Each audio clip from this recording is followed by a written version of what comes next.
Hello, everyone. Welcome to Where Are All the Women? I'm Megan Murphy. This is Mary Lou Singleton. Hi, everybody. How are you doing, Mary Lou? I'm pretty good. I am. I've been down a lot of rabbit holes this week. After my daughter brought it to my attention, I may have been experimented on by the CIA as a child. So that's exciting. That is exciting. Mm-hmm. Why does she think you've been experimented on by the CIA? So she's been listening to a lot of podcasts and Got it. and she said you were in that GATE program, which was the Gifted and Talented Education program that I was in from 1st through 12th grade. But when I was in 1st through 8th grade, 3 times a week, I was pulled out of school for an hour to be taken to a white van in the parking lot to be tested. I think we did that. Reading about the GATE program and how it actually did have CIA connections, like they were, trying to identify kids with talents and abilities. But there are some weird things. Like I do remember like wearing headphones a lot and listening to strange things. I can't remember my gifted teacher's name, but I remember all of my other teachers' names from kindergarten through 8th grade. And I spent an hour a week, 3 times a week. I spent 3 hours a week with this guy and I can't remember his name. Anyway, I may have been experimented on by the CIA. But I think we did that in school too. Like I remember having to go to a van and get tests, and then there was a special place the gifted students went to. I remember my parents being mad as proper leftists that I was in the gifted program and my sister wasn't, because I mean she's slower than me, but they were like, that's not fair, and like stigmatizing or making stigmatizing. Totally. Well, the in recollection, my progressive upbringing was like so bad. Like I was raised to be woke for sure. That's funny. Yeah, my sister and I were both in. They just called it van. The van guy would. We just did stuff with him an hour, at a time for 3 times a week. Anyway, it's been fun. I've been down all kinds of things. A lot of people think they were hypnotized and taught to astral project in the van program. It's been a fun. I don't think I got anything like that out of my gifted program. I think it just made me feel like I was more creative than a bunch of the other kids, which I probably was. So it certainly made me feel superior to the other children. What's interesting is that I did very badly in school. I always knew that I was smart. I never thought I was stupid though. Like I barely passed high school. Part of that had to do with the fact that I didn't go to class, I think, and I would like just go and smoke outside, or I would go like drink coffee and smoke and write poetry at the cafe, or we would actually just sit in the hallway sometimes outside of math class and play cards instead of going to math class. I think I always knew that school was stupid and that I didn't really need it. And turns out I was right.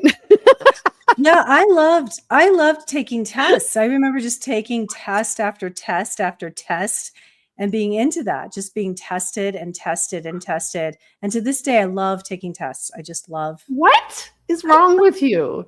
Taking tests can be so much. I think I failed every test I ever took. I mean, maybe not for the gifted program, but in terms of like school, like it's like any multiple choice test, remembering tests, like I did not test well. I'm telling you, I was hypnotized by the CIA to love tests.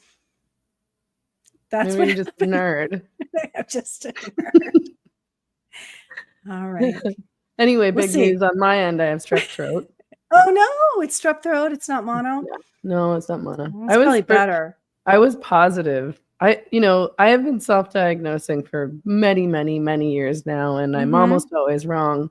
Nonetheless, I keep doing it, and I'm always sure that I'm right, and I'm usually sure that I'm right about other people when I diagnose them with things as well.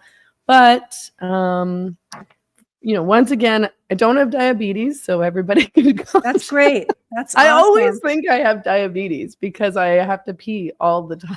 Okay, yeah. And I'm like, I'm so dehydrated and I drink so much water. I'm sorry, I have strep throat, so maybe I'm going to start coughing.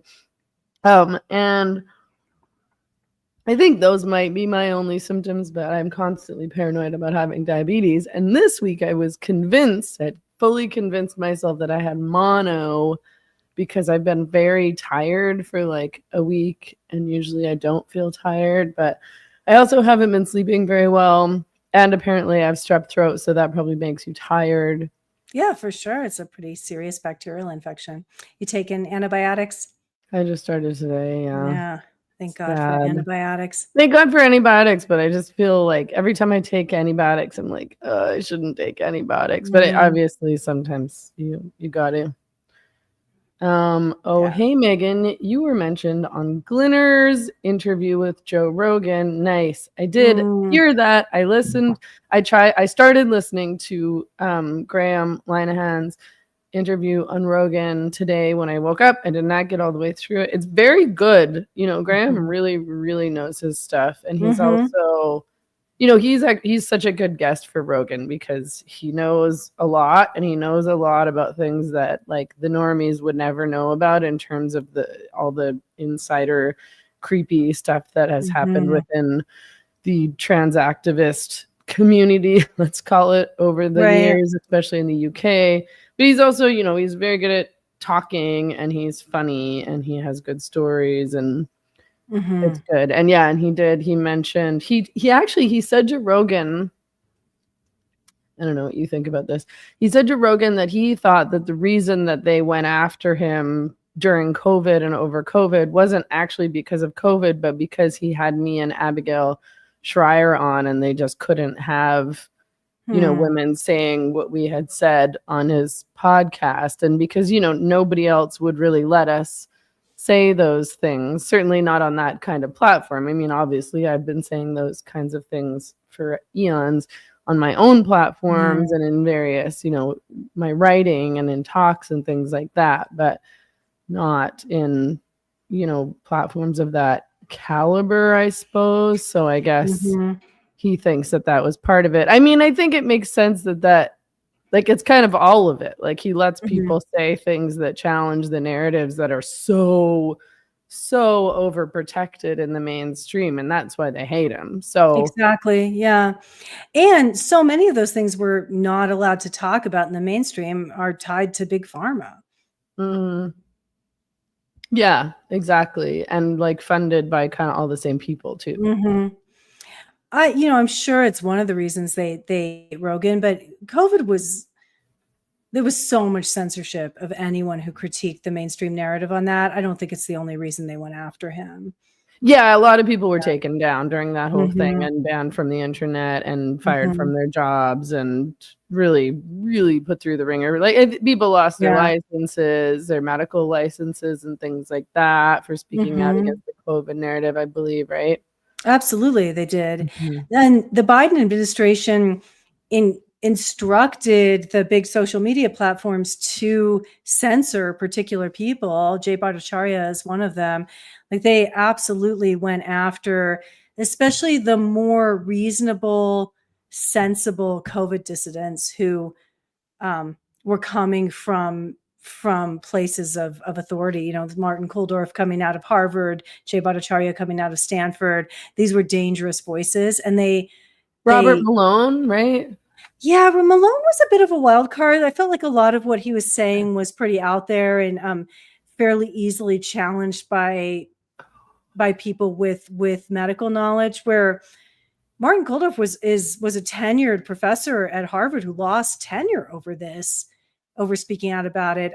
John Ioannidis, I think he was at Stanford as well. These people were specifically targeted. Malone wasn't targeted because he's a bit of a quack on it. I know people love him. A lot of what he said is pretty far out in terms of mainstream medicine, where all Jay was saying was the facts, like irrefutable facts about statistics from data that was solid. Okay. I see what you're saying. Yeah. Which is more dangerous, right? Yeah, for sure. It's because you can't be written off as a conspiracy theorist. I mean, of course, they will write you off as a conspiracy theorist, but if you are watching on YouTube, please like and subscribe. And if you have questions or comments, which I see some of you do, please use the super chat so that we see them and Yeah, my throat hurts quite a bit. Aw. I was like, I'm okay, but clearly I haven't talked very much in the past couple days, so it Mhm. does hurt. So if I start coughing and make Mary Lou do more talking, then that would be why. Um, but yeah, I'm relieved that I don't have mono or Yeah, diabetes. strep is a lot easier to The take doctors care of. came to my house to do some tests and blood tests. You know what? I mean, I've said this since I've gotten here. Like, I find the healthcare system here to be very good. Like, Mhm. it's very easy to see a doctor, and the doctors and nurses are very nice, and it's not very expensive. And if I were in Vancouver, I don't know what I would have done. I wouldn't have been able to get in to see a doctor. Like, I messaged my doctor on WhatsApp last night and asked if they could come today, and they did. Well, And I mean, like, I could have also just gone to the clinic and walked in and seen somebody, but I just didn't have, I would have needed to go in the morning, and obviously mhm, I'm sleeping in the morning. Um, but you know, if I was in Vancouver, mhm. I would have had to like go to emergency and wait in the emergency room for like 7 hours My so God. that they could test me. And then who knows how long it would have, like, they sent me my results of my tests like an hour or so after they Wow. had them, like same day. Mhm. And then told me which antibiotics I needed over WhatsApp. Like, I didn't have to go in and get a Prescription. prescription. Like, it is just, it's so crazy. Like, I can't even think how long this whole process would have taken were I in Vancouver. And I How still would have had to, like, I wouldn't have had to pay for the appointment that I waited, 7 hours for, but Mhm. I, would have had to pay for the prescription, and that would have cost a ton of money, and, like, for the actual antibiotics Yeah. themselves. And yeah, So Canada, the pharmaceuticals aren't free in Canada? no, you still have to Oh, pay. You don't, interesting. if you have some kind of coverage, then you don't have to pay, or you might only have to pay part. But if you don't have the coverage, then you'll still have to pay. But doesn't Um, everyone here in America, we're told everyone in Canada has coverage. well, like, if you're going to a doctor's appointment or to the hospital, then Mhm. everybody has coverage. Like, it's Mhm. free. Yeah, it's free if you go to the doctors, but nobody has a doctor and you can't get in to see a doctor. The Ah, hospital's free, but you have to go wait in the ER for 7 or 8 hours or sometimes right. more. Right. And then it's, like, such an unpleasant experience too, because they have, like, 2 seconds for you, and they're mean for you, and they won't let you talk about, like, I got to talk about every symptom I had written down in my notes that I'd been experiencing over the past. I Nice. was, "Okay, well, I'm pretty thirsty, and Do I have cancer? I know, I'm kind of like of it, like, because you but I mean, I'm like, because I usually feel good, like, Mhm. in my normal life, I feel healthy, I have energy, I don't feel tired, I don't have weird things going on, so when I do have weird things going on, I do tend to be like, "What's going on?" If it doesn't go away after a few days. So, yeah, I Wow. was like, "I'm pretty thirsty." It's also it's really, like, so much of what is wrong with me right now is just the weather, because it's so insanely hot and humid, and it's so difficult to stay hydrated. Like, the amount of time and energy that I'm putting into trying to stay hydrated, and I sweat so much, and I'm at the gym, and working out in the gym is Mm. essentially like working out in a sauna. I'll go through 3 liters of water, and yes, I put good salt in my water, and yes, I take electrolytes, and yes, Mhm. I take sodium and magnesium and zinc, so everybody can just stop. And All that stuff, I'm yeah. doing it all, and then, you're pouring out sweat, so just, like, replenishing. I'm constantly, and yes, I eat bananas, um, like, Mhm. getting, like, leg and foot cramps, and, like, yeah, it's just it's a lot, but I also, so sorry to tell you guys all my issues, but it's, yeah, I'm like, this weird rash on my upper back, 'cause that's contributed to me thinking that I had mono, and they're just like, Yeah, I think it's looks like it's just that it's really hot and you're sweating." the heat Like, rash. "Oh god." So, yeah, but, like, it's just always such a positive experience here, to be honest. I feel Nice. almost I don't even want to say it because I'm like, oh no, more people are going to come to Mexico. And yeah, and it's always just such a bad experience in Canada. I've been thinking about like Canadians. I mean, I guess like quite a bit lately, and I just feel like I want everybody who thinks it's okay in Canada right now to leave Canada and go hang out somewhere else for a bit. Because I think that so many people there's a lot of people there who are miserable and know that it's horrible and are freaked out and want to leave. And then there's a huge contingent of people who know that they can't leave because they have families, they have kids there, kids in school, or if you're divorced, you really are kind of stuck because you can't flee with your kids because your partner or your ex-partner also has custody, so you're really stuck. Right. Totally stuck. So, or, some of them, it's like they have like an elderly parent they need to care for, those kinds of things. And those people, they can't really leave, or they feel like they can't leave. Those kinds of people are a bit funny because they'll always be like, you guys who leave, you guys are all cowards and you gave up and I'm staying here to fight. I'm like, you're not staying here to fight. You're just staying there because you have no other choice. You can't leave. I feel sorry for you, but don't lie. And then there's obviously like a whole bunch of people who are like, yeah, I mean, it's okay. It's fine. We're having a nice time. Or maybe it's not great, but it's okay.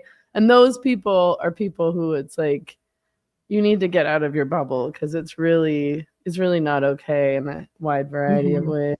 Not least of which being that it's incredibly boring and so insanely expensive that it's difficult to survive there. But anyway, Pretty Weird Duck asks, what are your thoughts on Alberta independence? I mean, I've talked about this on the podcast a whole bunch, so you should start listening to my podcast. It's called Exits on Spotify. Also at meganmurphy.ca. I did like 2 separate episodes talking about Alberta independence. I fully support it. I think Alberta should really separate and become the 51st state or just its own, private enterprise, I suppose. So I think those are all the updates for me. Have you looked into this tea app that seems to be quite controversial on the internet these days? A little bit. I'm not sure why it's so controversial. It's just like, do you think it's controversial? It's definitely controversial. The men are mad. Really the men are mad, but when I was reading, I was thinking about the punter apps where Johns rate prostituted women, which I think is so much worse, but men don't seem to care that that's going on. Well, because they think of those women as products and you're allowed to rate consumer products. That's fine. That's why I had no problem with that. Okay. All right. That's all right. Yeah. Like, I mean, those forums are disgusting because the way they talk about the women, their various body parts and what they do and how well they faked it, essentially. Like, it's like, oh, she didn't even seem like she liked it. It's like, she definitely didn't like it, bud. Right. Exactly. I mean, the tea app. Okay. So for anyone who does not know and is watching, this is currently the most downloaded. It's referred to as a dating app, but it's not for dating exactly. I think it's right now it's the most downloaded dating app in the Google Play Store. It's called Tea Dating Advice. It's for straight women to crowdsource red flags about men that they might go on dates with. So, like this is, it's probably mostly for women who are dating online and want to see what the guy that they've set up a date with is like, or if he has any of these red flags or whatever. More than 1 million people signed up last month. It was launched by this guy named Sean Cook, who says, I don't know if this is true or not, but he says he launched it after his mother had a terrifying experience with online dating. she was catfished, and she also had been engaging with, as it turns out, a bunch of men who had criminal records. I mean, to me, all of this always comes back to like, don't online date. Exactly. Because you don't know anything about this person you're talking to, or even if they're a real person. Totally. Like, it's just so stupid, because the most obvious solution to all of this is like, don't go out on dates with men that you don't know, who you met on the internet, or engage with them even. Why are you doing this? Right. So men are super mad about it. Oh, okay. So then what happened is, okay, so it looks sort of like an Instagram feed, and there's all these pictures and these reviews of men who are living in your area who you might be going on a date with. So you can search for information on the men. You can search by like their phone number.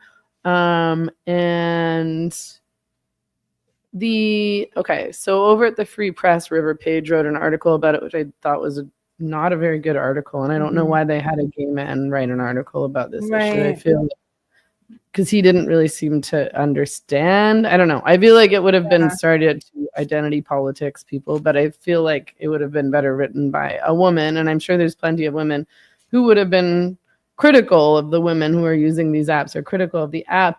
I actually don't think it's that bad. Like the controversy comes from, and River Page says this as well, you know, like men feel that it's unfair because they feel that they're being unfairly slandered via this app. And because women, like, oh, it's one thing if you're like posting about like predatory men or rapists or something like that, but you know, they're just, you know, half the time just like gossiping about these guys and saying, you know, oh, this guy ghosted me, love bombed me. You know, a lot of times I'm sure like criticisms of appearance and like dick size and things like that, and behavior on dates where they took the women on dates. Like one guy, I'm sure this has happened more than once, but he offered an example of a guy who suggested coffee or drinks instead of dinner for a first date. And in response, the angry men of the internet launched sort of like a revenge app that basically doxed all the female users on the site and posted their images and all of their information, their ID, their locations in a lot of cases. They hacked all of their information and posted it all online. So, you know, River Page's conclusion was men don't want to conduct their dating lives under a vast grassroots surveillance state where they might be disparaged in a public forum they can't access simply because they fall short of female expectations in one way or another. The world of, he's comparing this to those Are We Dating the Same Guy Facebook groups that popped up sort of semi-recently last year or something like that. The world of Are We Dating the Same Guy is one in which women don't trust men and do things that make it hard for men to trust women. This sucks for straight people of both sexes, because how are we supposed to couple up against this backdrop? I mean, that's such bullshit. Like men aren't scared of dating or sleeping with women. They just aren't. They're too desperate for that. Like men are not discerning enough to be scared about dating and sleeping with women. This is always the excuse that everybody uses, but that's just because they read about it on the internet. In the real life, men are approaching women and trying to sleep with women and make out with and hook up with women all the time, not at all thinking, oh, maybe she's going to say something about me. People talk about each other all the time. Like, yes, of course, I'm sure it's unpleasant to see information about you posted on this app, but you know, first of all, I don't really think it matters that much. You know, if I meet somebody that I like and a woman says to me, oh, that guy is such an asshole, blah, da, da, da, da, da, da, but my sort of like gut feeling is that I like him and I want to see that, I'm probably going to do that anyway. If my gut feeling sort of aligned with what she was saying and I had seen some red flags, or like, you know, she's like, you know what? He sleeps with a lot of girls in town. He sleeps with everybody. Then I'll probably be like, okay, I'm not going to pursue this. I don't really want to go out with that kind of guy, because hey men, your body count matters too. It doesn't just go one way. Like no woman wants to date a man who sleeps with all the girls in town. Like this probably goes both ways. But I mean, I don't know, whatever. Like, okay, so somebody posts that you ghosted or love bombed, like, I don't know, kind of deal with it. Like, it's not really that big of a deal. It's not that bad. If you did behave badly, then why do you expect women to not talk about it? Yeah. How'd the men find out about what the women were saying? Oh, I think they made accounts and broke in and things like that, or maybe of course they did, friends yeah. Like that. I mean, right. And then they doxed the women and posted like, like really hateful things, maybe threatened violence to the women.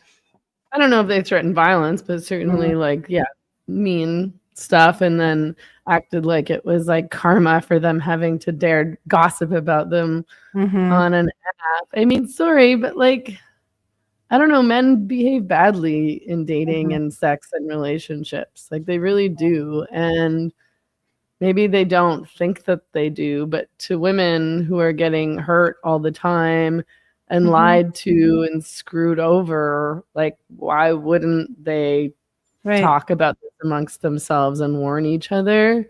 Like, you guys act like you're a bunch of innocent angels. You're not. Give me a break. You're not. You treat women badly often. The men can form their own app and say, don't date her because she's on this T app, and we'll tell everybody all kinds of stuff about you. Like what they're doing. But I mean, their revenge is always like sexual revenge. It's not threatening violence revenge. It's more like, oh, we should have an app where we post their body count, as if they would ever have any idea. Like, how would you know how many men any given woman has slept with? But like, okay, you want to start an app calling women sluts because they posted that you were an asshole on another app. Like, I don't know. It's just, I think, like, it's, first of all, this is an online problem, because in real life, women talk about the men they date and sleep with amongst themselves all the time. And they do warn each other about men who are either abusive or assholes or who sleep around a lot. So that's going on either way. Like, maybe written down and documented in an app, and maybe that's the problem, because then it becomes an issue of libel or something like that. But women are never going to stop doing that. And I'm sure talk about women too. Like, I mean, not in the same way, probably in a more physically descriptive way. But I don't know. What do you like? Sorry. I think people should get off the dating apps, period. Right. So that was the other where I was going. Like, well, this is just yet another argument for why you should get to know somebody in real life, so that you get your own vibe of who they are.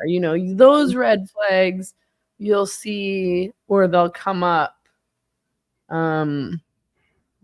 either way. And oftentimes women ignore those red flags. But totally, if you really like somebody, you ignore a lot of red flags. That's how these things tend to go. But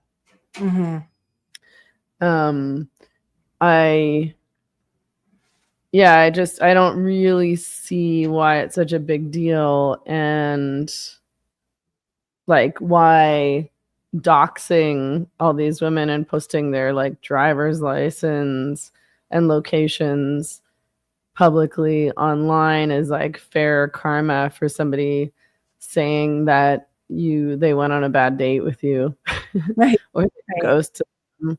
It's like, okay, well then don't ghost. And if you do, then I don't know, then you, I guess, have to be accountable for that in one way or another.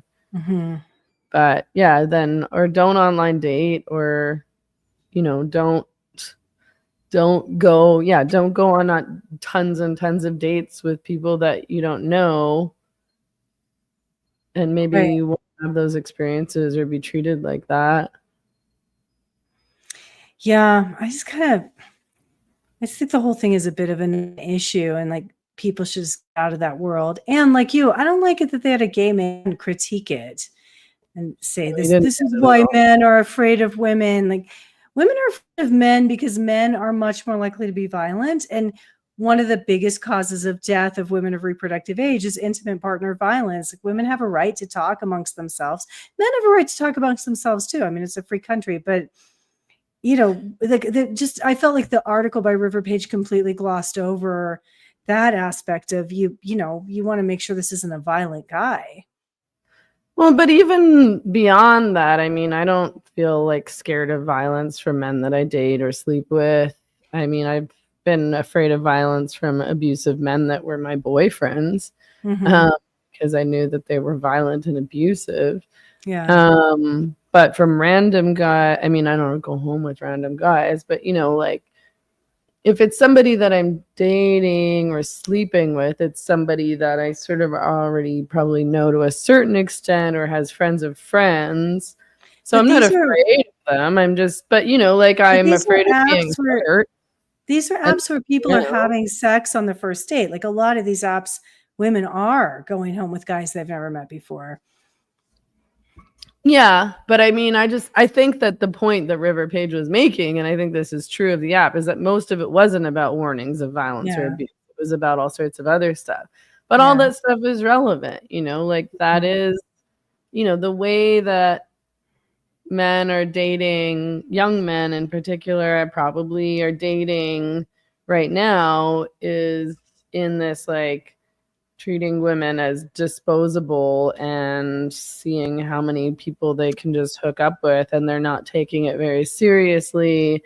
And I don't know, I wouldn't want to go out on a date with a guy who was like super cheap or, was treating women badly all the time, or I don't know. I just think it's all fair. And yeah, if a guy is like a narcissist or a love bomber, or consistently acts like he's like really into a chick and then bails a week or two later, I don't know, that's all useful information to kind of pay attention to. And I don't know, I think men just don't realize how short the end of the stick it didn't make sense as a sentence women are getting, and how sort of hurtful and tiring and exhausting and shitty it feels. Men think that they're the only ones who get rejected because early on women can kind of have what they want, but later on women are the ones getting screwed because they're wanting some kind of a commitment and some kind of accountability that isn't being offered to them in this day and age, it sounds like.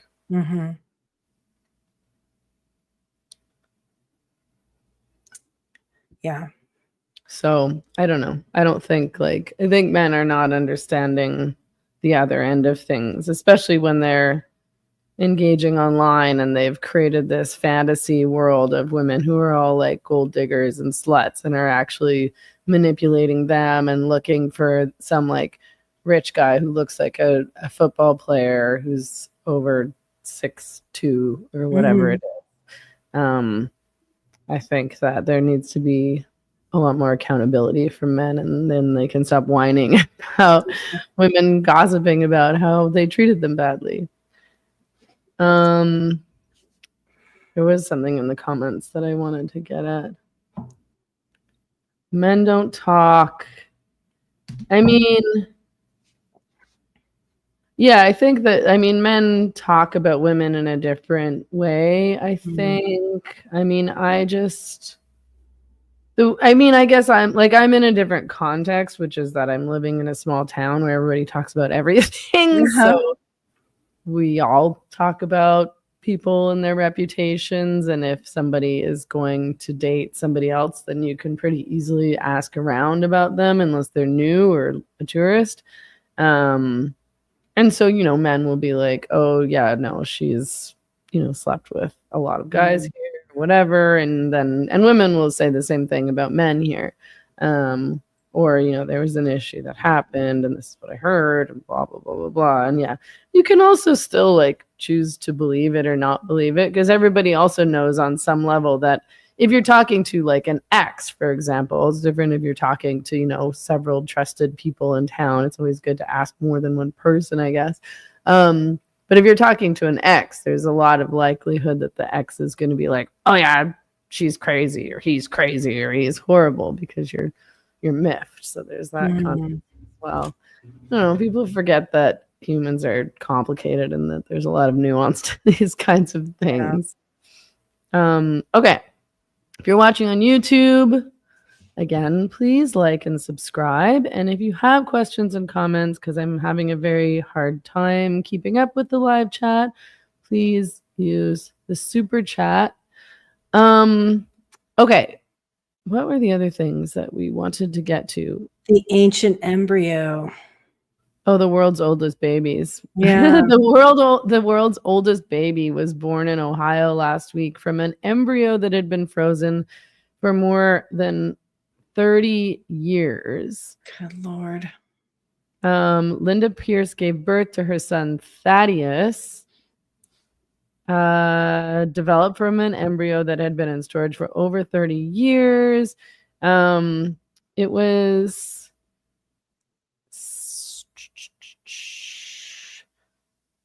was born to parents Lindsay, who was 34, and Tim Pierce, 35.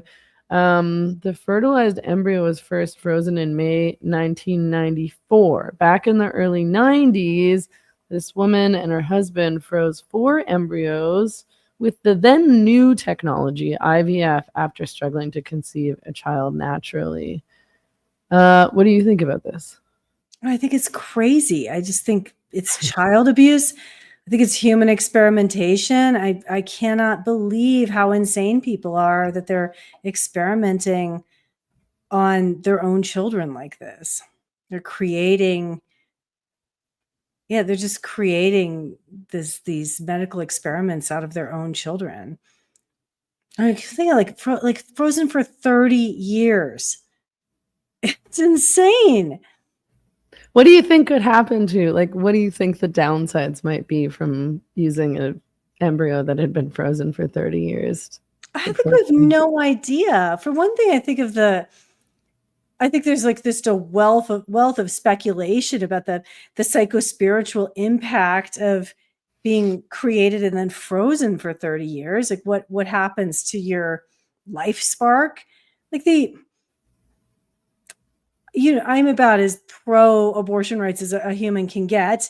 And I believe that the life of the human organism starts at fertilization. Like that that it's alive and you're freezing life. So I don't know what that does. That's crazy. We know that IVF, there's greatly increased risk of preeclampsia, gestational diabetes, placental problems. These kids are way more likely to be premature. Just the pregnancies and births are so much higher risk. And I think it's crazy that tends to be the same people who are so risk averse in other areas of health that are celebrating this. I think there's probably really strong overlap of Venn diagrams of the people who hid in their houses for 2.5 years because they were afraid of getting a respiratory virus, who are gung-ho about IVF, right? Or people who think it should be illegal to not give your kid a chickenpox shot, who are pro IVF, right? They're fine experimenting on babies and creating pregnancies that are so much more likely to end up in a complicated shit show of a birth.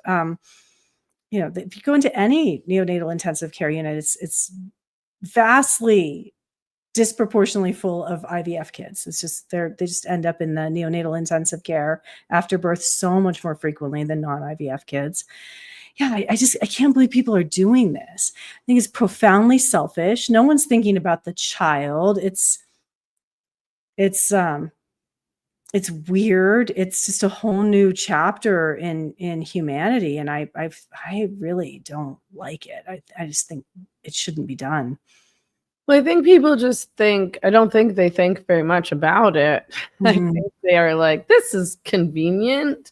Mm-hmm. I mean, that's the same way that they think about pharmaceuticals, right, as well. And I think you're right. Like, it's all the same kind of people, the COVIDians, the people who are addicted to mental health diagnoses, and the related prescription pills for life.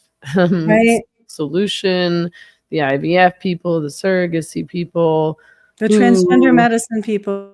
who really don't see humans in a holistic way, don't see themselves in a holistic way, don't see their body as, completely interconnected and, designed by God.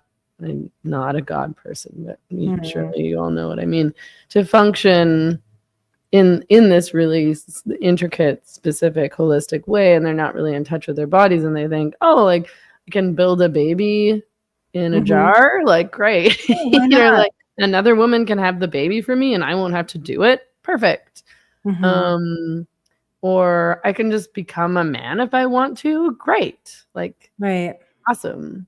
Or I'm just going to turn off my fertility for 25 years and then just expect to be fertile at the end of that, and no big deal to chemically suppress my fertility for decades on end. Or I'm gonna take medication to numb my emotions. No big deal. I'm gonna give my 5-year-old amphetamines.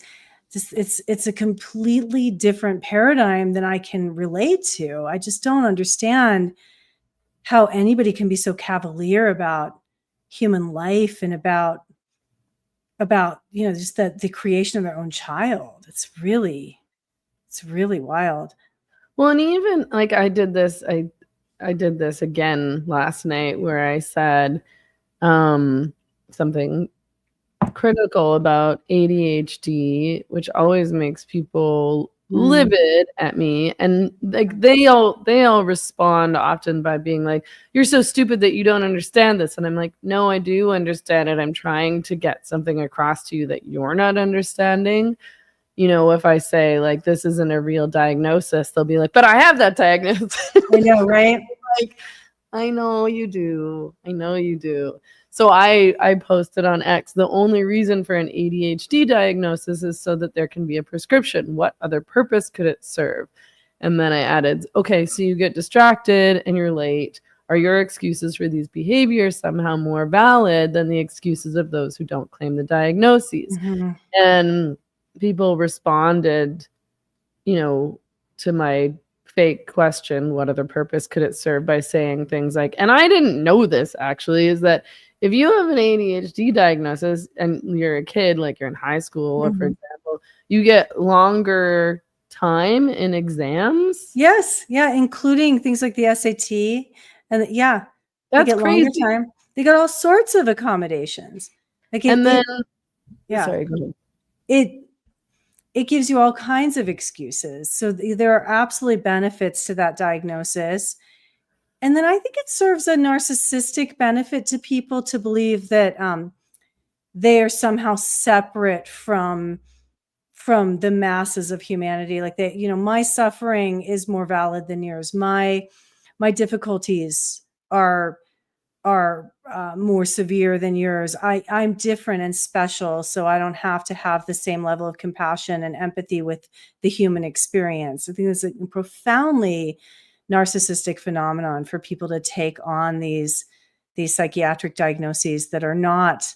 We're not talking about people having a psychotic break and hearing voices and not being able to sleep for 2 weeks on end, or feeling just completely grandiose, having delusions. Like, these are not true severe psychiatric illnesses. These are just variations of humanity that are getting medicalized and making people believe they're separate and different and more special. Kind of like the VAN program, but like actually was, objective testing. These are just based on your subjective report to a provider. And anyone could just read what the list of ADHD symptoms are and go tell that to a psychiatrist, or at this day and age, any medical provider, and get that diagnosis. Yeah, what is part of and part of what's so stupid about these people who are defending the diagnosis is that they're not getting that anybody could get this diagnosis. And like, yes, okay, so you feel special and different and you need this diagnosis so you can get extra time on the test, or so that you can get a prescription for legal meth. But it's like, and then they say, somebody, I responded and I was like, okay, so you get to cheat. And then this woman responded to me and said, it's not cheating to have reasonable accommodation. And I said, why should you theoretically get more time than me? And again, part of what I was trying to get to was the eventual point that, like I have all of the symptoms that would qualify me to get an ADHD diagnosis. Like I have every single one of those things. If I wanted to claim an ADHD diagnosis, I could very easily, and I could get medication, or I could just go around saying that I have ADHD for clout so that I have an excuse for being late and distracted and flaky and not remembering people's names and not being able to focus and procrastinating and all those things. But I don't want that. Because first of all, I think that these are normal human things that lots of humans struggle with, and it doesn't make me special or different. But I don't relish the idea of having a fake mental health diagnosis. And I certainly don't want to be on frickin' Adderall, like, or any of the other legal meth drugs that they'll prescribe to you that really help. I'm aware they really help. I still don't want it. I still don't want to take meth every day. Sorry. And then she responded and said, I'm not going to try and explain the difference with an ADHD brain if you don't already get it. The narcissism, every time I give an ADHD assessment, my thought is if this really is a thing, I definitely have it. Like I score positive on nearly every single criterion for that. I completely meet the criteria for that diagnosis, as multiple other psychiatric diagnoses, because there's not a human alive who wouldn't qualify for at least one psychiatric diagnosis. Like there's something out there. There's a diagnosis out there for everybody. And these people don't seem to understand that this is just medicalization of the human condition. Yes. Yes, that's exactly what it is. It's the medicalization of the human condition. Mm-hmm. And not everybody has the constitution that gets labeled ADHD, but I would say that's at least 50% of the population that moves through the world that way. But 100% of the population can qualify for some kind of psych diagnosis. That's just the way it goes. And that's not just my belief. Like Stephen Levine would say the same thing. There's a psychiatrist who wrote a book called Saving Normal that says the same thing. That he was like, he himself would qualify for at least 14 diagnoses if he wanted to go get them. You read the DSM-5, you can find a diagnosis if you want one. We're not talking about anything scientific. It's not an objective branch of medicine. It's basically taking the same kind of like personality quizzes you would take from like a old women's magazine from the 80s, right? Just like taking personality inventories. It's subjective. Our states are different from moment to moment. There's no objective test. There's no imaging.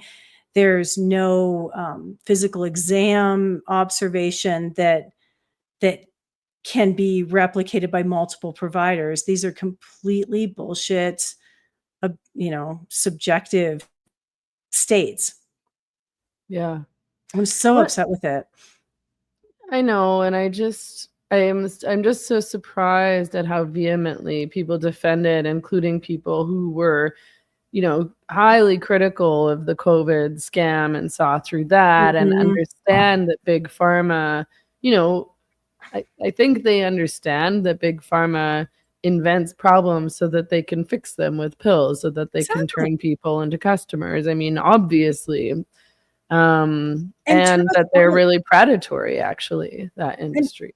Absolutely. And turn us all into a bunch of infantilized narcissists who think we're different and special and we should get special accommodations and nobody else suffers like we suffer. So no one will work together. I'm so tired of this fragmentation that comes from it. I wish I could get a better handle on that. But this idea that my suffering is unique because I have this label, and you could never understand that sometimes I'm happy and sometimes I'm sad. You wouldn't understand that. Well, and then and also this thing where the prescription helps, because to my mind it doesn't help, because now you're dependent on a drug. So to me that's not helpful. To me what would be helpful is if I could, try to work a little bit to figure out ways to manage my chronic lateness problem, or like, my procrastination. I mean, also to a certain extent, I just accept who I am and this is life, and I'm good at some things and not good at other things. And one of the things I'm not good at is getting places on time. It's not really the end of the world. I mean, as long as I'm not missing flights and things like that, which is why I always aim to get to the airport 3 hours before my flight, because what happens is then I get to the airport 2 hours before my flight and I don't miss my flight. Right. But those, is it helpful, or is it a solution if you feel depressed and then you become reliant on a pill to fix the depression? Or is it a helpful solution if you learn that when you're depressed, it really helps to go for a walk and to go to the gym and to try to, learn how to meditate and try different, breathing techniques and things like that. And same with anxiety, because those things all Absolutely. and now, like, as a grown-up who has life experience and who has learned coping mechanisms for dealing with situations when I feel sad or bad or anxious or whatever, I really do know, and people always get mad at me for saying this too, that if I'm feeling sad or bad or anxious, that really means that that's a day that I shouldn't skip the gym, because if I go to the gym, I'll feel better afterwards. And actually, I've been feeling anxious for the past week or so. And last week I started, because I've never really tried to meditate or learn how to meditate before. I was like, I'm going to start trying to learn how and practicing meditation. I talked to some of my friends about it. A friend of mine recommended an app. And as much as I don't like using apps, it's helpful because I'm trying to learn. So I want some guided meditation so I can fit. I was like, what even is meditation? And then once I started doing it, I was like, okay, I get it. We've done this in yoga before. I started trying to do that a bit. I go outside, try to get some sun, and I'm up there anyway. I can't work when I'm up there, which is part of the point in going up there, as well as the vitamin D, but to try to meditate, and you learn breathing techniques and things like that.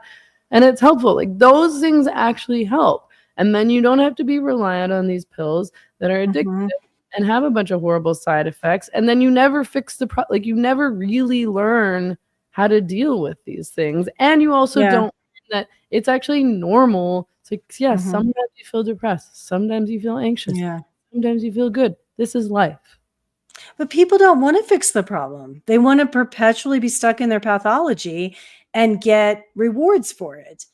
And that's the crux of the issue. People do not want to grow and change, or acknowledge that, okay, I have a constitutional temperament that makes it harder for me to do this. So I'm going to have to discipline myself to be able to do the things that are, constitutionally a little harder for me to wrangle myself into. It's actually, did you ever watch that old sitcom, The Unbreakable Kimmy Schmidt, the Tina Fey sitcom? It was hysterical. I liked it a little bit. I didn't get into it, but I remember seeing a few episodes probably. There's one scene where a woman is, this wealthy woman whose nanny has quit, is taking her son to the pediatrician, and the kid is just completely out of control because he's never been parented. She doesn't know how to take care of him, and he's wrecking everything. And she's explaining she can't handle him. And the doctor, played by Chris Parnell, says he needs discipline. And the mom is completely offended and says, well, excuse me, I'm so offended. And the doctor says, no, discipline. And he holds up this pill box, and it's like DYZYPLYN. And it's a pill to just mellow the kid out. And it's such a brilliant commentary on what's happening here. And so many of our cultural institutions that used to help kids learn discipline, which is the root of the word disciple. Like, it's not a bad thing to be disciplined. It's a really good thing to engage in a discipline. We don't have those anymore. Like, kids don't have to sit still in church for an hour. Kids don't even have to sit still in school. If they have one of these diagnoses, part of their accommodations in school is that they can run around and completely disrupt all the other children, and the teacher can't really do anything about it because it's discriminatory against their disability if it tries to make them sit still through the class. Okay, so did you read this? This is related. This article about fuck around and find out parenting? Yes, I did. Yeah.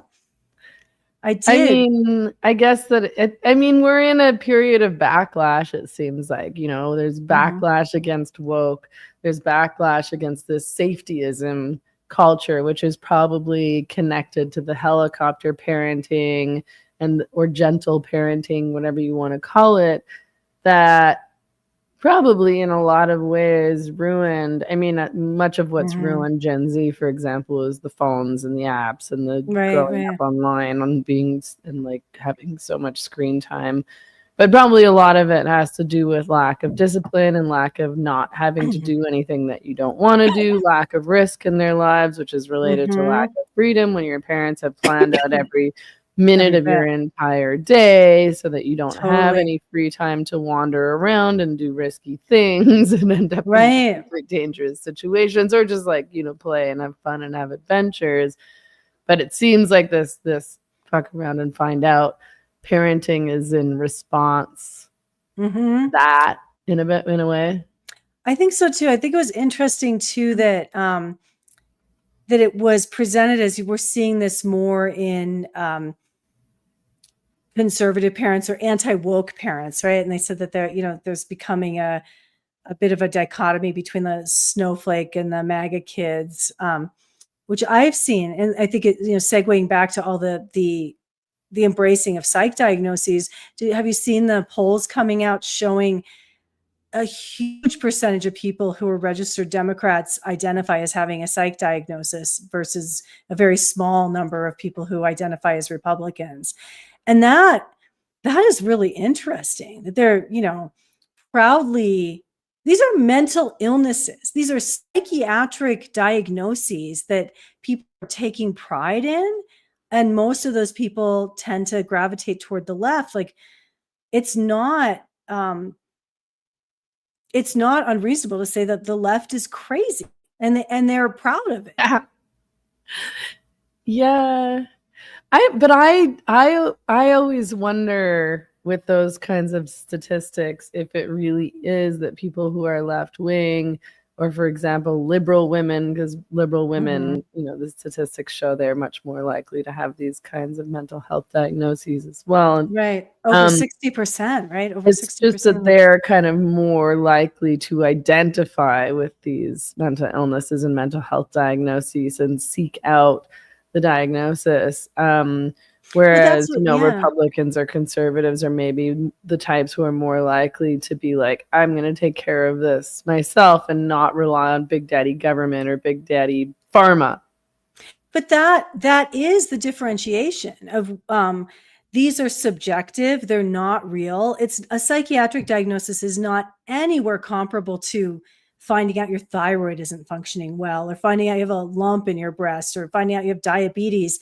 They are not objective. They are, you're subjectively gravitating toward this. You're kind of deciding to take on identity as someone who's mentally ill because of your perception of your experience. And I think that's, it is mental illness, that, and again, there's no data that Democrats are more likely to be truly schizophrenic than Republicans, or that Democrats are truly likely to have true bipolar 1, where it really appears to be a physiological illness.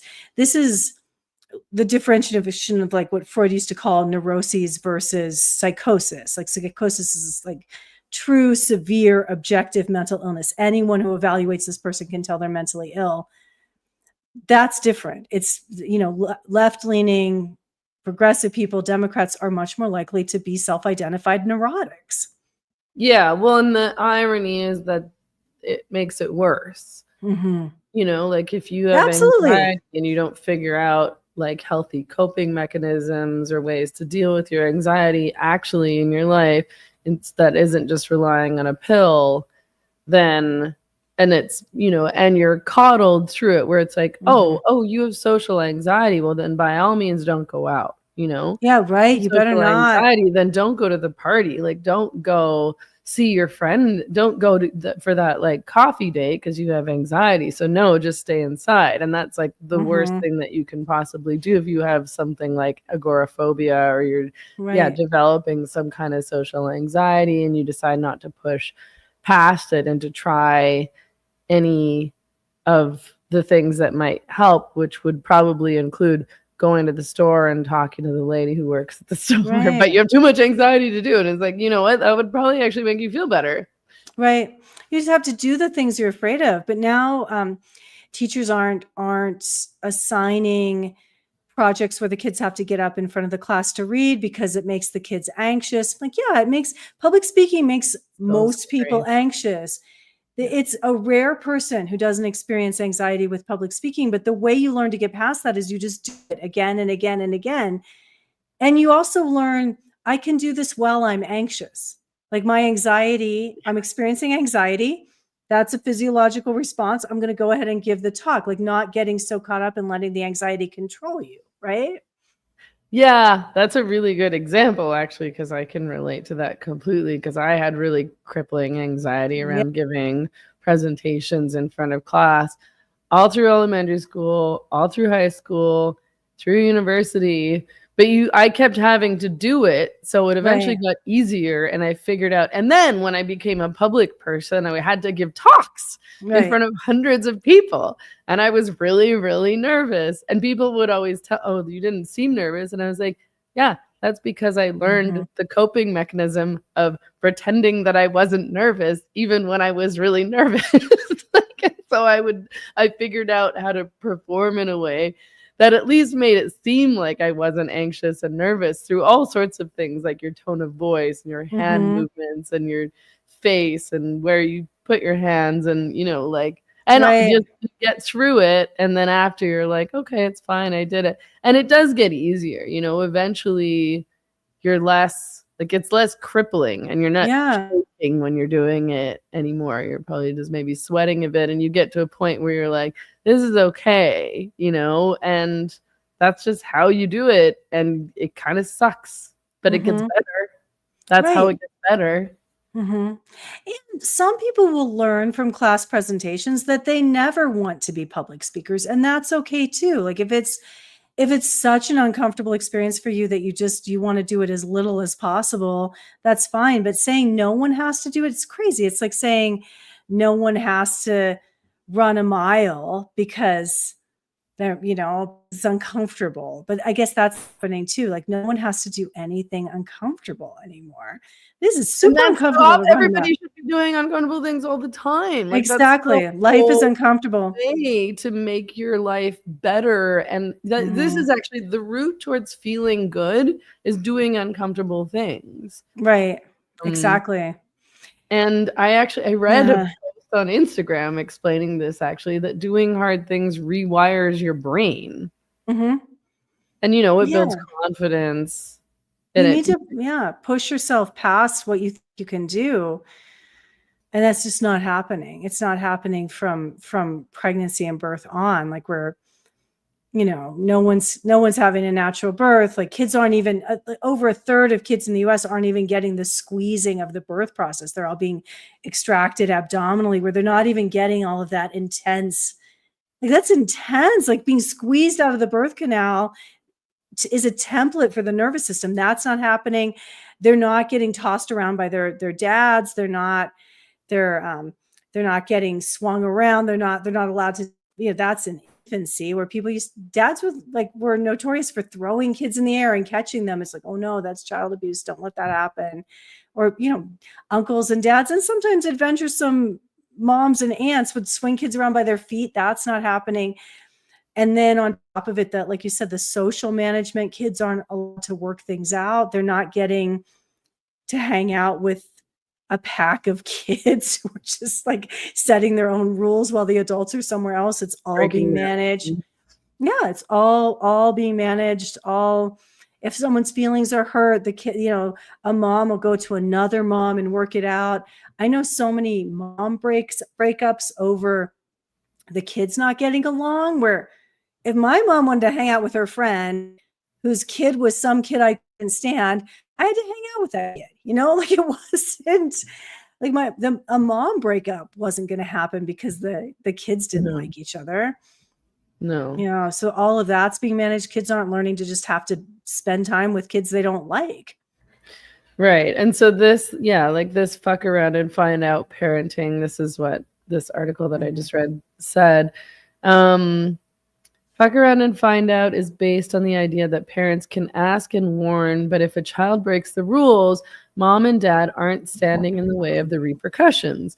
Won't bring your raincoat, won't walk home in the downpour, didn't feel like having lasagna for dinner, survive until breakfast. Left your toy on the floor again, go find it in the trash under the lasagna you didn't eat, which was how I was treated when I was a kid. Like I wasn't allowed to not finish my dinner. I just had to sit at the dinner table till I finished my gross dinner. And it was always gross because my dad always cooked dinner and he's the worst freaking cook on the planet. Oh, totally. I had to eat disgusting things like boiled canned peas and gross stuff I didn't want to eat, but I had to eat it. And if I didn't eat it, like there was Brussels sprouts or boiled Brussels sprouts all the freaking time. I know, boiled Brussels sprouts. Brussels sprouts are actually pretty good if they're roasted, but I only had them boiled. They're not. They're disgusting. But they're more disgusting if they're boiled. They're much more disgusting if they're boiled. Yeah, that was what was for dinner, and that's what you're having. Yeah. Okay, so I found this post that I read this week, which says your brain rewires itself every time you push through discomfort. Recent neuroscience shows that resilience is more than just a mindset. It is a measurable brain circuit that gets stronger every time you face challenges directly, just like muscles grow through resistance training. And I want to add also that resistance training is really good for your bones and makes your bones stronger too. And that's why do things like lift weights. But anyway, just like muscles grow through resistance training, your brain builds strength each time you work through a difficult situation. So when you push through discomfort, instead of avoiding it, specific parts of your prefrontal cortex become active. Over time, these areas grow stronger through neuroplasticity. It's not just willpower, it's real physical rewiring in your brain. Like this is actually a thing that works and helps you guys, like lifting weights. You do it. Practicing the piano, which is not very fun at first, and then you get better and better at it.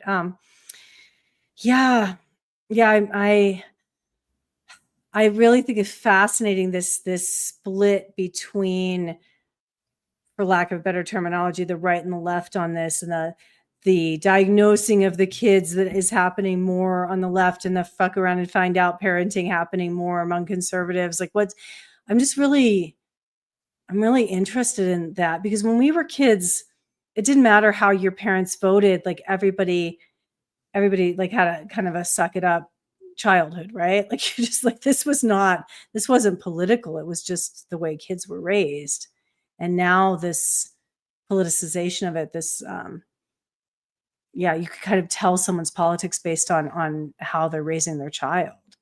Yeah, and those things are creating anxiety. Like they're creating anxious kids by overprotecting them and not forcing them to do hard things, and protecting them too much, keeping them safe from all of these dangerous things. It's all just so ironic. It's all really interesting. But I wonder where, and I wonder how Gen Z is going to end up. I wonder where they're headed, because on one hand it sort of seems like there is some pushback to woke from Gen Z, at least the boys, not the girls much. Some of the girls, but the boys are definitely pushing back. So, maybe, I don't know, maybe some hope for them. Yeah. But I think that, I don't know. And it's like, it's interesting because who are the parents of these kids? Are these Gen Xers? And why did the Gen Xers forget all the good things that they learned when they grew up, and they didn't apply those to their own parenting styles? I'm not sure. Or are they millennials? Who are the parents of Gen Z? It must be Gen Xers, right? I think it's Gen Xers. So it's mostly Gen Xers, and that's really interesting. I look at the dates. my kids are 31 and almost 28. So I have one late millennial and one early Gen Z, and they are really different. Like they are my late millennial is much more, I mean, there are a lot of other things going on, but she has a very different take on the world than my Gen Z kid. Like they do kind of take on the traits of their generations. Yeah. So I guess it's my generation, Gen X. I said, which one's better? And then I said, which one do you like more? I love them both very much. Yeah. It's interesting to see that generationally they do seem kind of different. And there's an oldest child and youngest child thing too. It's really fascinating. I don't know what's going to happen. I do feel a big pendulum swing, and I see it in myself too, of this hardening of my heart where I went from being a bleeding heart liberal to being like, I'm sick of being expected to work and take care of dysfunctional people. And I'm really tired of more and more people deciding to be dysfunctional. Yeah. I just can't handle it. No, I don't have compassion for it. Like I mean, and I don't want to say, like I have compassion for people and for my friends, but when my friends tell me stuff like this, like, oh, I can't do that because, I struggle with switching tasks or talking to more than one person in a 2-day period, or I can't write this in this kind of lighting, or I can't, I can't. A friend of mine, I'm not trying to diss my friend because she's my friend, but she can't text back on time because she can't text inside, she can only text outside. And I was like, dude, stop. I know. Stop. Stop. And I'm not suggesting you should be texting all the time, but it's like, that is the stupidest thing I've ever heard. And you're diagnosing yourself with some kind of, I don't know, autism or Asperger's or something. It's like, okay, you could just say you don't like it. I don't like texting indoors. It feels weird, but you can't do it. Like, come on, man. Stop. So many of the things that these people say they can't do have to be done, and they don't seem to understand just the ramifications of that, of what that means to just be so entitled that you feel like you deserve all these services. Who's going to provide you with those services? People who are sucking it up and going to work, even though they also people who are like, I can't work because I'm too neurotic, because I have anxiety around talking to people, or, it's impossible for me to leave the house every single day. And it's like, nobody likes working. Like, do you think that I ever liked going to work or felt comfortable? No, It was horrible. I hated it. I hated getting on the bus. I hated waking up in the morning and getting on the freaking bus with 100 other people and going to work and then sitting in an office with a bunch of weirdos who I hated, doing a job that didn't matter, that killed my soul. I didn't like it. And yet I did it for my entire adult life until I was, in my 30s or something, because I had to. Right, and then while I was doing all that, I knew that I had to work to try to do something else so that I didn't hate my life. But do you think I was okay with all that? No, but I had to work. I had to pay my rent. Yeah. It's like, okay, you can't function because of your PTSD, but if your house is burning down, you're expecting someone who has experienced routine, repetitive trauma through their job to run in and save you. Like, I'm just sick of it. I'm just like, like these, like, who's going to do the jobs that require heroism if everybody's completely debilitated by their normal human suffering? I get really upset about it. I'm worried about the future. I think these kids are welcoming totalitarianism, welcoming at least authoritarianism of the government meeting all their needs. It's why they're attracted to like Mamdani, UBI, socialism, everything being free, and why they're going to be attracted to robots, because there won't be humans to do these jobs, because all the humans are on psych meds and at home and won't leave the house because they're nervous. Yeah, exactly. Yeah. And COVID was the perfect setup for all of this. Everything moves Absolutely.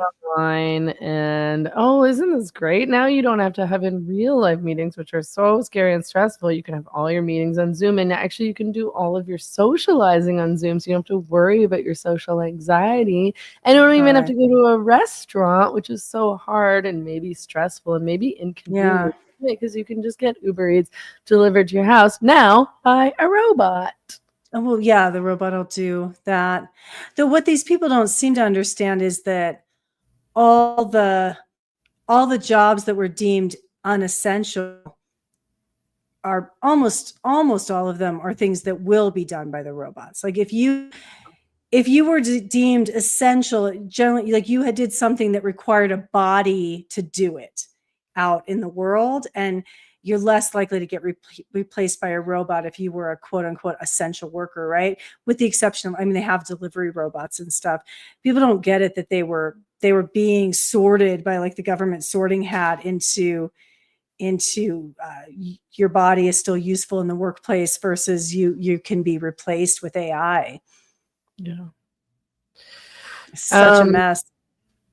Yeah, and it is, it is interesting for me anyway. I know that lots of people probably saw this connection, saw it coming or whatever, but to think about how we were all just set up so perfectly for the new AI world by COVID, where everything was online, including relationships. And now we're all dating online and having imaginary relationships with robots online. And we don't even need our jobs because, like you just said, all of these jobs are now non-essential. These people are non-essential. The AI can do it. The robots can do it. And you can just sit at home on your meds and your UBI.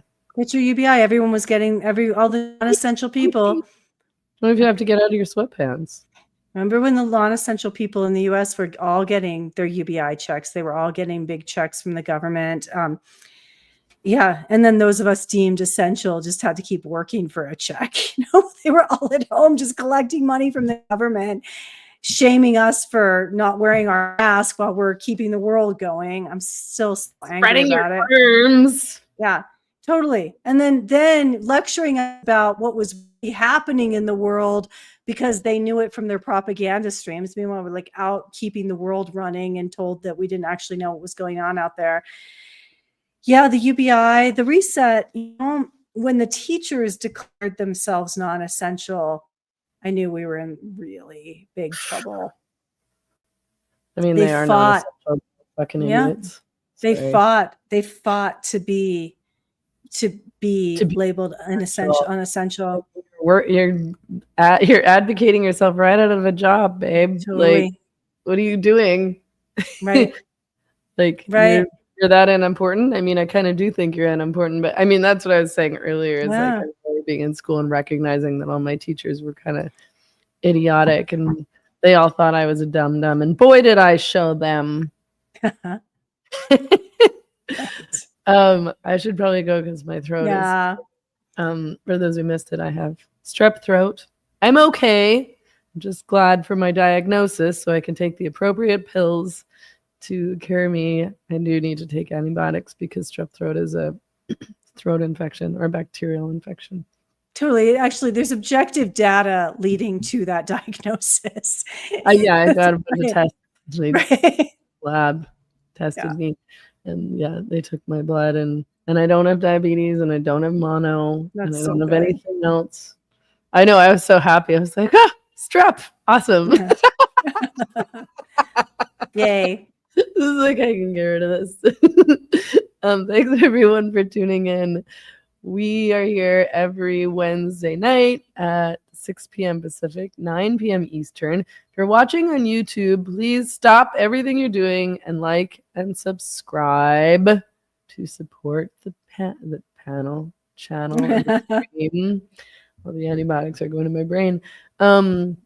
And also a great way to support our work is on Substack. I'm at meganmurphy.ca, and if you become a paid subscriber, I really, really appreciate that because I am fully independent. So all of the work that I do is supported through paid subscriptions. I'm not funded by anything or anyone else. And you get early access to all of my video interviews, and you get full access to all of my articles, about half of which are behind the paywall. So yeah, just go to meganmurphy.ca and subscribe. It's $5 a month, no big deal. My podcast, The Same Drugs, is on Spotify. And if you click the follow button over on the Same Drugs podcast page on Spotify, that even helps support the podcast. You can also become a paid subscriber, but even just clicking the follow button helps. I post these streams, the Where Are All the Women streams, on Spotify also. So go over there and click follow. Mary Lou is on Substack at Mary Lou Singleton. So head over there and subscribe. Mary Lou is on X at ML_Singleton. I'm on X at Meghan E. Murphy. I think that's all I can think of. Right. Thanks. Okay. Good to see you, Mary Lou. Take care. You too. Feel better. Bye-bye. Thanks.